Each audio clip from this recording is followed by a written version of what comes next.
A Mirabel entra no quarto do Bruno e aí ela acaba encontrando umas peças verdes que ela monta ali na hora e descobre que aquelas peças formam uma imagem, que é a imagem dela e a casa atrás.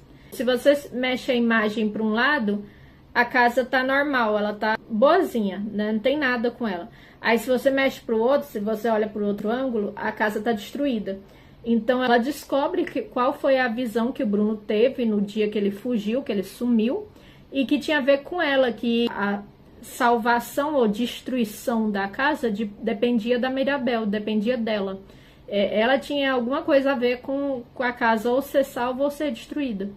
Ela pega essas peças, leva para fora do quarto, e bem no dia a irmã dela, a Isabela, vai ser pedida em casamento. Um cara lá da vila é apaixonado por ela e vai propor.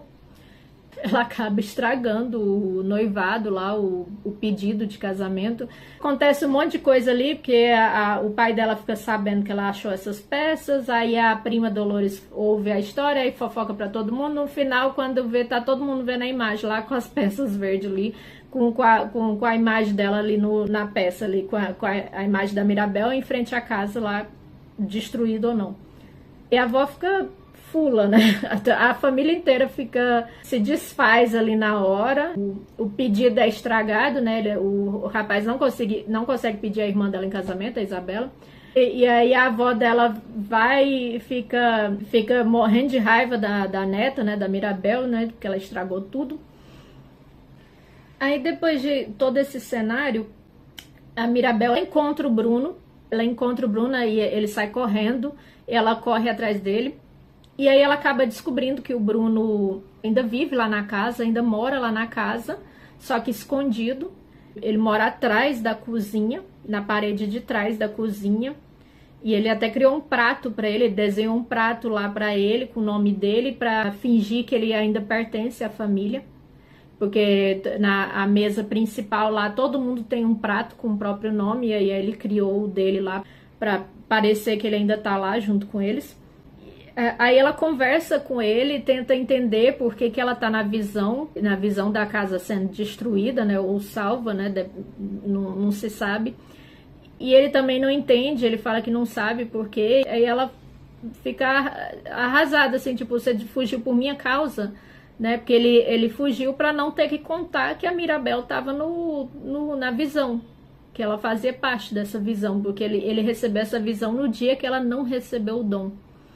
E aí ela resolve que ela precisa fazer alguma coisa, né? Que ela precisa entender por que ela tá nessa visão, o que ela precisa fazer para salvar a casa.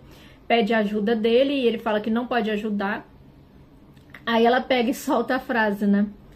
Eu só queria deixar a família orgulhosa de mim. Só uma vez. Ela sai, depois ela volta e fala, não, peraí, você pode, já que você prevê o futuro, você ainda tem esse dom, né? Então, olha o futuro de novo, olha essa visão de novo, o que vai acontecer, por que eu tô nela. Ele não aceita ali no começo, a princípio, mas depois ele aceita e tal.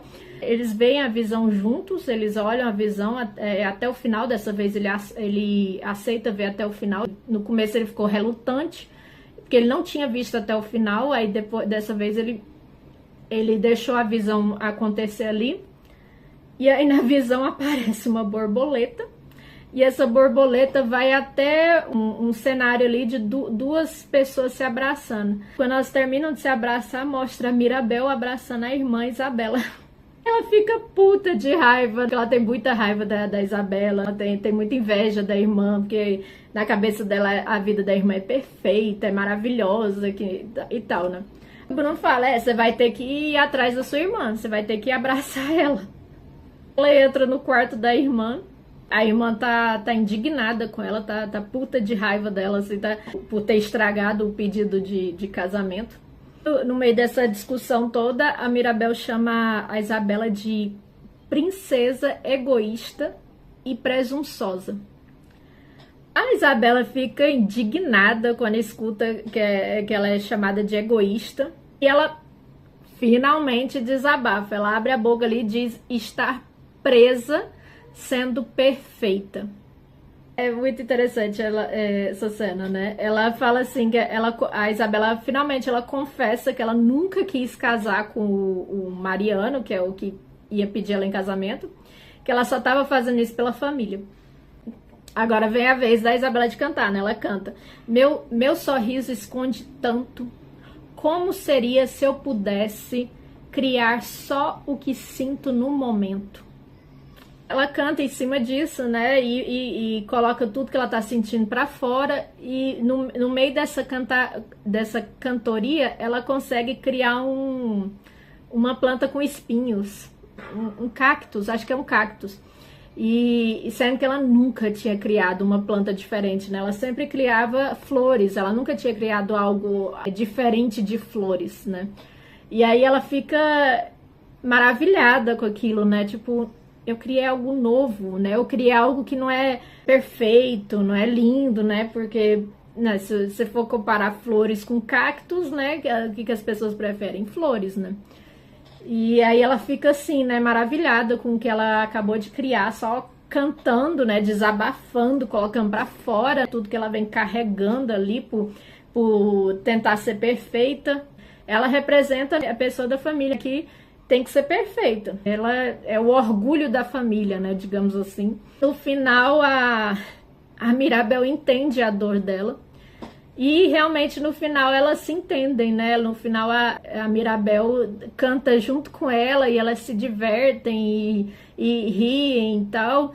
E é bem interessante que aí quando acontece isso, a Mirabel olha para a casa começa a assumir as rachaduras. Começa a assumir as rachaduras e a vela passa a brilhar mais, porque a vela estava quase se apagando ali.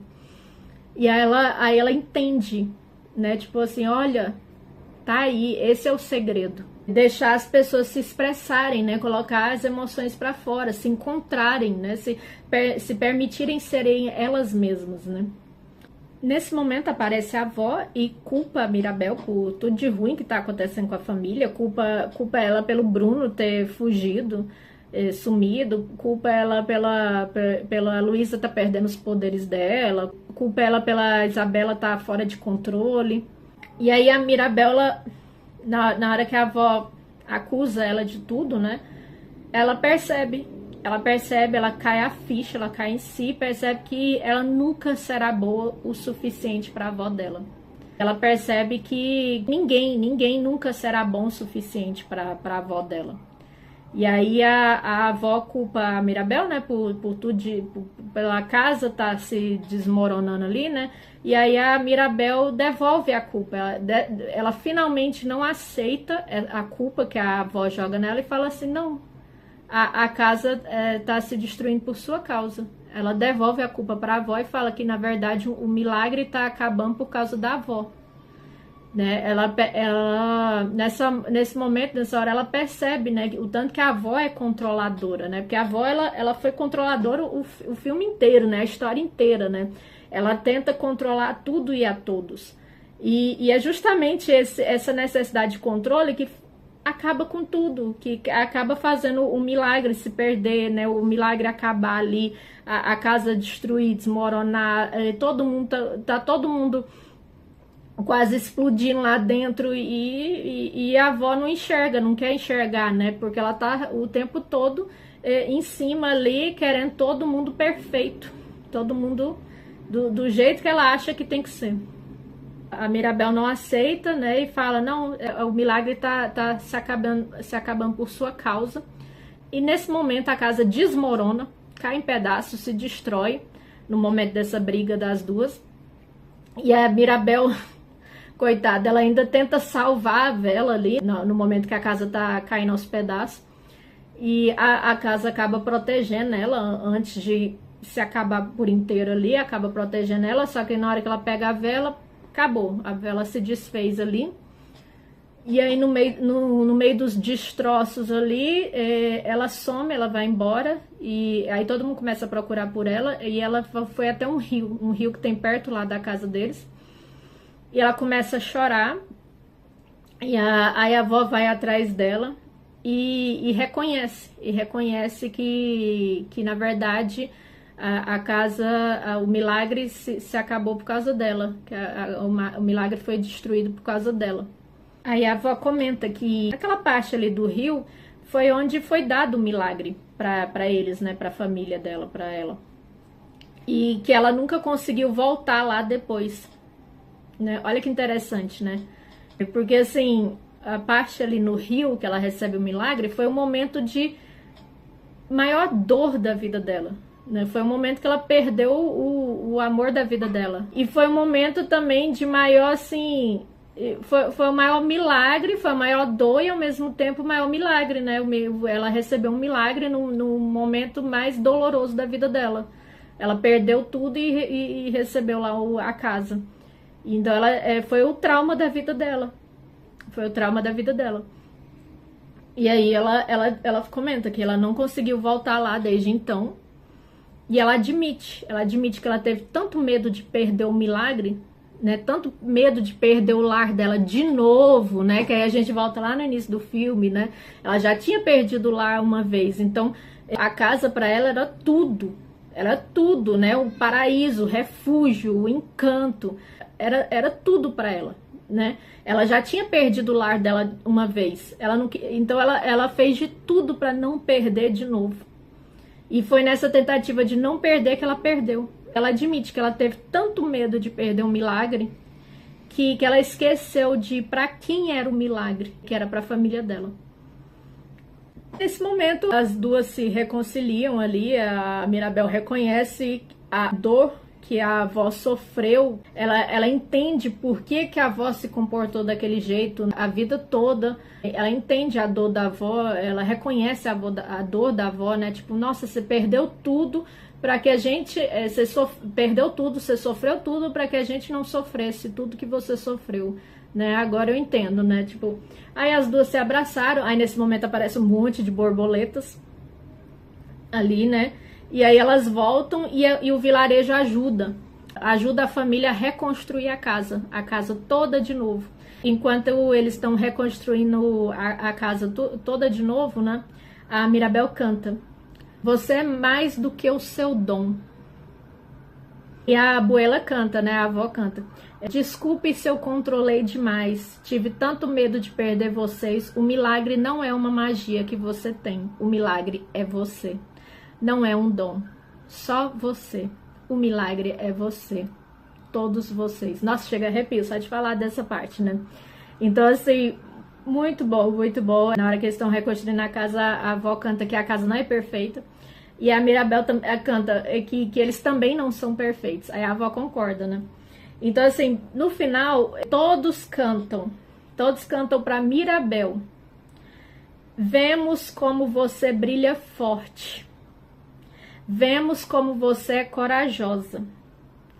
Agora veja a si mesma também.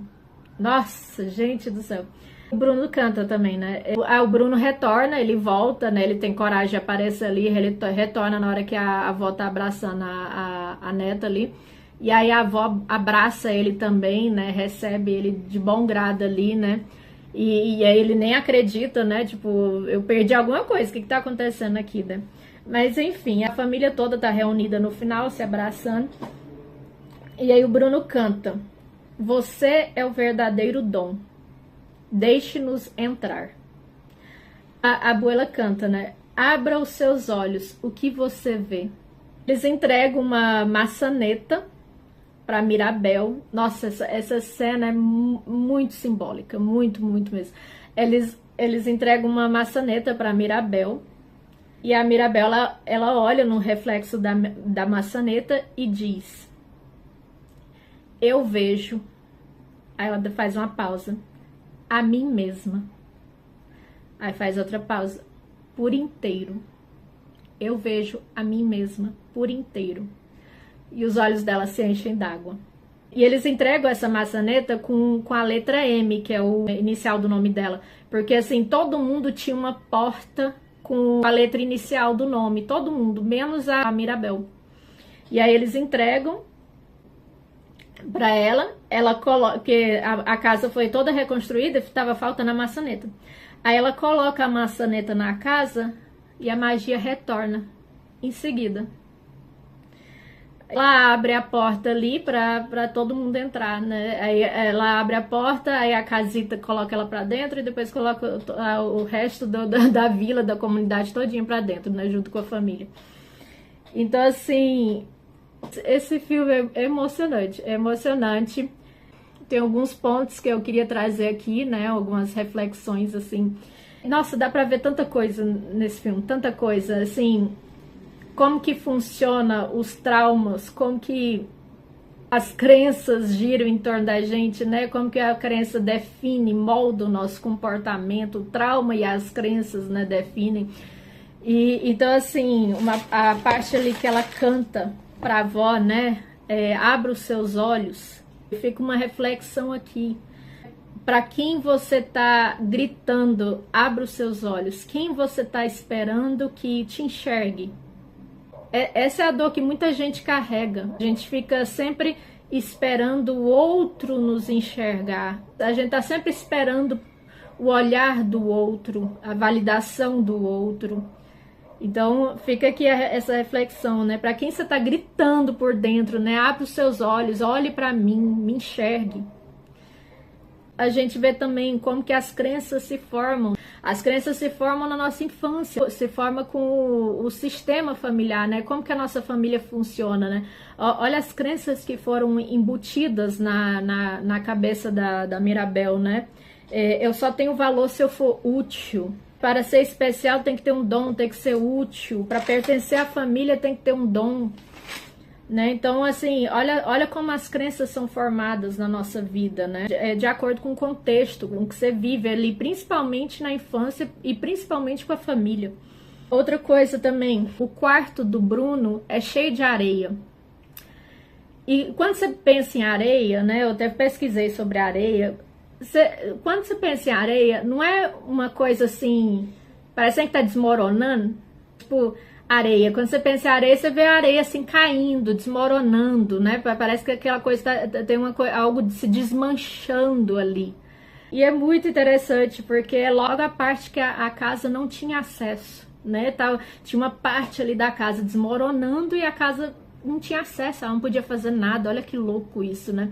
E a casa ela rachava cada vez mais de acordo com as emoções da família. As emoções da família estavam ali reprimidas, estava todo mundo ali sendo controlado pela avó, né? Todo mundo reprimido, todo mundo assim quase explodindo por dentro, quase implodindo, né? Porque não podia explodir, né, para fora, então por dentro estava ali implodindo e a casa estava recebendo isso, né? A casa ela carrega essa energia da família. E isso não é só no desenho, é na vida real também, né? Se sua casa tá toda hora dando defeito, dando problema ali, tendo vazamento, alagamento, tendo isso, tendo aquilo, repara nas suas emoções. Repara nas suas emoções, porque isso é real, real. A casa, ela carrega essa energia da família, ela absorve o que a família está carregando ali de energia. Então, assim, é muito interessante, né?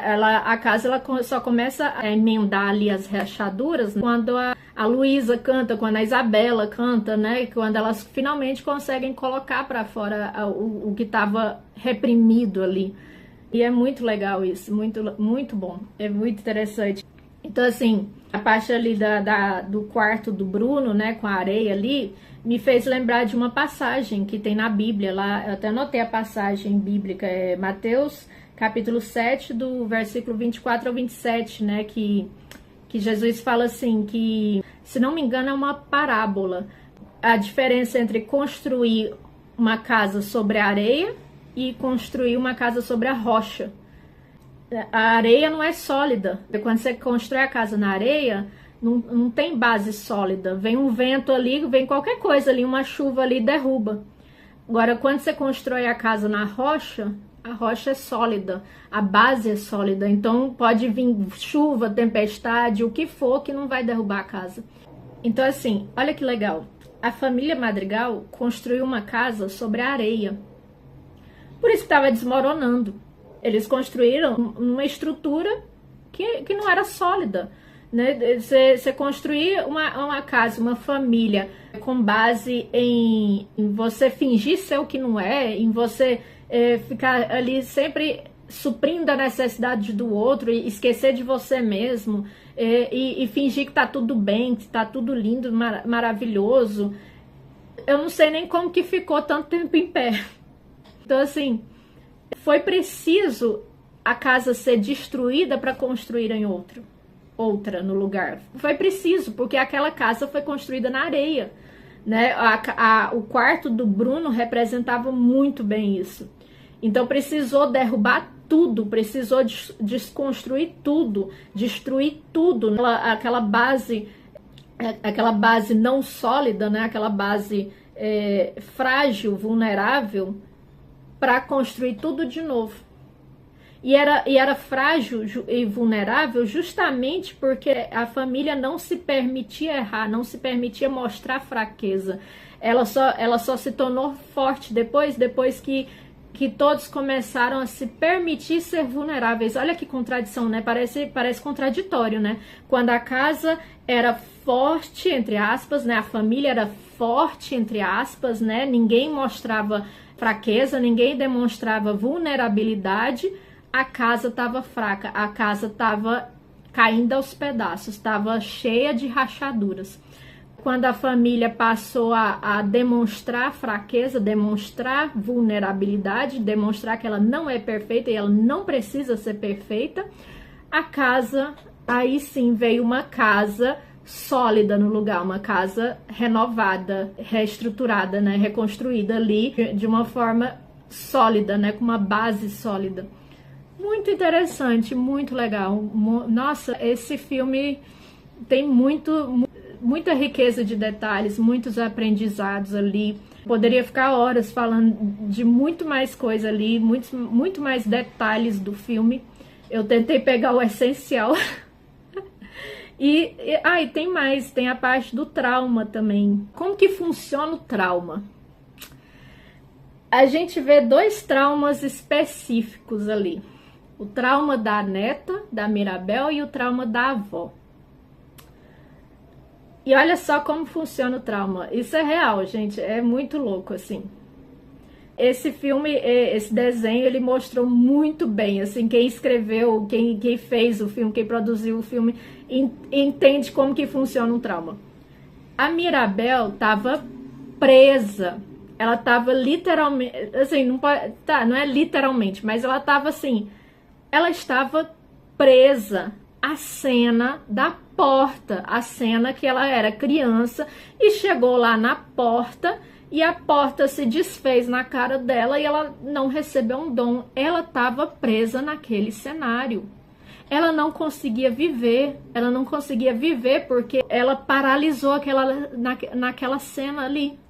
O corpo dela paralisou ali, a mente dela paralisou, as emoções dela paralisaram ali. Então, dali pra frente, ela só sobreviveu. Dali pra frente, ela ficou a vida inteira esperando. Eu digo a vida inteira, assim, até o momento que ela estava ali, adolescente ali. Ela ficou anos da vida dela esperando que a casa oferecer um milagre para ela, esperando a casa dar um milagre para ela. Mal sabia ela que ela era um milagre, né? Eles cantam no final: você é um milagre, você é um milagre, né? Então, assim, ela passou anos da vida dela esperando, e ela canta mesmo, ela canta que ela não aguenta mais esperar por um milagre, né? Que era o dom lá na porta, ela não aguenta mais, né? Então, assim, há quanto tempo você está esperando por um milagre? Há quanto tempo você está na sua vida aí esperando por um milagre? O que você está esperando acontecer para a sua vida mudar? Onde foi que você parou? Onde foi que você paralisou ali e não conseguiu mais sair daquilo? Né? Porque é assim que funciona o trauma. A pessoa ela paralisa, ela congela. É como se ela congelou, ela congela naquela cena e aí ela fica lá. Aquela cena fica lá perturbando ela pro resto da vida, parece um fantasma na vida dela, fica lá atormentando ela pro resto da vida, e ela canta, né? Eu não aguento mais esperar um milagre, eu não aguento mais ficar aqui esperando o dia que essa casa vai me dar um dom, vai me dar um milagre. E aí a avó é a mesma coisa. A avó, ela, por mais que ela recebeu um milagre no dia mais doloroso da vida dela, ela não conseguiu voltar no Rio. Ela precisou perder a casa para ela voltar no Rio, para ela voltar na cena onde o trauma dela estava ali, né? Ela também congelou naquele cenário. Por mais que ela recebeu um milagre ali no dia mais doloroso da vida dela, ela também congelou naquela cena. Por quê? Porque o medo da vida dela era perder tudo de novo.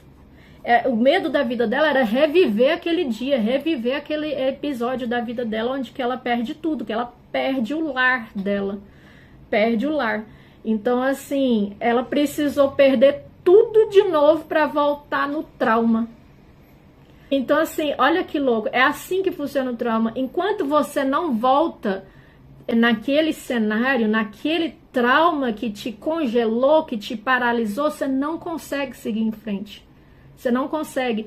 No caso aqui, elas voltaram fisicamente, mas claro que nem sempre dá pra gente voltar fisicamente. E nem importa, nem precisa voltar fisicamente. O que importa é o significado daquela volta, né? É por isso que em terapia a gente precisa voltar no episódio ali que aconteceu, porque a gente precisa recuperar a pessoa que tá congelada ali até agora. A gente não volta no trauma, não é para sofrer, não é para reviver tudo de novo. Igual a Mirabel reviveu tudo de novo ali quando ela voltou ali com o Antônio. Não, a gente tem uma maneira específica de você voltar no seu trauma para você resgatar a pessoa que está presa ali, que ficou presa ali naquele cenário, né? Mas enfim, elas precisaram perder tudo, né, para voltar, né? A avó precisou perder tudo para voltar na cena ali do rio, para ela entrar em contato com quem ela era antes de todo o sofrimento acontecer ali. Olha que louco. É muito simbólica essa cena, muito representativo mesmo. Sim, e a Mirabel a mesma coisa, né? A tristeza, a dor dela era não ter tido uma porta para ela, uma maçaneta. Então, no final, eles pegam e entregam. E eles entregam uma maçaneta para ela ali com a letra M, né? Mirabel, o nome dela lá, inicial do nome dela, para ela abrir a porta da casa, né? Então, assim, foi muito simbólico também. Aquilo ali tem um peso enorme para ela, ó, tratar o trauma dela, para ela curar ali, ó. Ela foi curada ali naquela cena. Ela estava presa ali, congelada no episódio lá que ela era criança. E a porta se desfez e dessa vez entregaram a maçaneta para ela abrir a porta da casa toda. Não só de um quarto, mas da casa toda. Por quê? Porque ela é um milagre. Muito bom, muito bom. E aí ela trata, né, o trauma dela ali, nesse momento, nesse cenário. E é muito bom porque no final eles reconhecem o valor dela. E eles falam, agora só falta você reconhecer o seu valor. Só que, olha que louco, eles só reconhecem o valor dela depois que ela para de tentar provar valor para a avó dela. Eles só reconhecem depois disso. Enquanto ela estava tentando provar um valor acima do normal para a avó dela, enquanto ela estava tentando ser boa o suficiente, ninguém reconhecia o valor da Mirabel. Ninguém. Tipo assim, ela era nada para a família dela. Ela era um Zé Ninguém ali. Estava ali só para atrapalhar, só para encher o saco. No momento que ela parou, que ela cansou, que ela falou, não aguento mais, chega, não, tipo assim, no momento que ela reconheceu que ela nunca ia ser boa o suficiente para a avó, aí todo mundo reconheceu o valor dela. Olha que ironia. No momento que você para de tentar receber o valor dos outros, é que os outros finalmente olham para você e falam, a gente enxerga o seu valor. Agora sim a gente enxerga o seu valor. Enxergue você também. Gente, isso Ai, é um ensinamento mesmo, viu? Esse filme é lindo, é incrível, né? E é assim que funciona mesmo. As pessoas só vão olhar pra você no momento que você parar de esperar que elas olhem pra você. Parece contradição, parece ironia do universo, mas é assim que funciona, né? No momento que você para de esperar que de repente, olha só, essa pessoa estava aqui o tempo todo, olha o tanto que ela, olha o valor dela, olha o tanto que ela é valorosa. Nossa, eu não tinha percebido o quão preciosa essa pessoa é. Né? E aí no final eles falam, né? A gente enxerga o seu valor, enxergue você também. E aí ela se olha no reflexo, né, da maçaneta, né? Logo no reflexo da maçaneta, né? A maçaneta que ela tanto esperou por aquele momento, né? A vida inteira, né? Tipo, que ela tava presa ali, né? Na porta, na maçaneta ali, que ela abriu esse, né? Que ela nem chegou a abrir, coitada, ela nem pôde abrir. É isso, gente. Se você gostou do conteúdo, se inscreva no meu canal, deixe um like, comenta, né? Compartilha com alguém, comenta aí se você viu mais alguma coisa aí que eu não percebi no filme, deixa o seu comentário aí para agregar mais ainda nesse vídeo. Então, obrigada e até o próximo vídeo. Até mais.